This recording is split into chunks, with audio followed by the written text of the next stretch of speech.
Bonjour tout le monde. Sous AWS ECS, on a le Task Definition. Et j'ai remarqué qu'il y a des gens qui font la confusion ils font la confusion de rôle quand ils font la configuration du Task Definition sous AWS ECS. Comment ça? Sous AWS ECS Task Definition, on trouve deux rôles à configurer. On a le Task Role et on a le Task Execution Role. Du coup, les gens ils font une confusion, ils donnent des permissions de plus, soit pour le premier rôle, soit pour le deuxième rôle. Aujourd'hui, je vais vous expliquer brièvement comment on fait la différence, c'est quoi la différence entre ces deux rôles-là. Alors, le premier, c'est le Task Execution Role. Le Task Execution Role, il sera utilisé pour le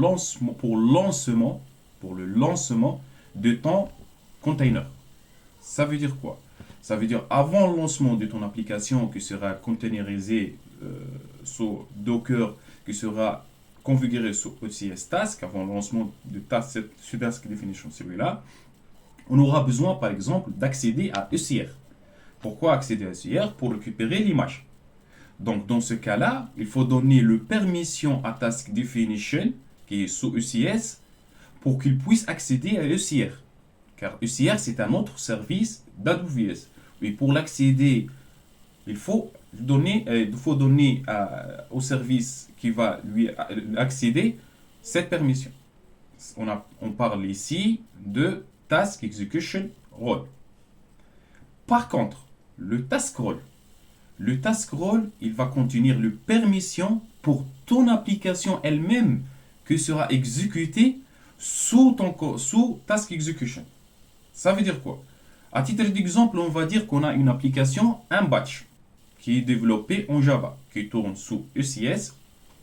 Ce batch-là, il va récupérer du fichier à partir de S3. Donc, pour qu'il puisse accéder à S3, on doit lui donner des permissions. Et cette partie de permission, elle sera configurée sous Task Role, et non pas sous Task Execution Role. Il faut faire la différence.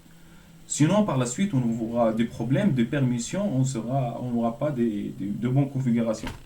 J'espère que ça a été bien expliqué et à la prochaine. Merci.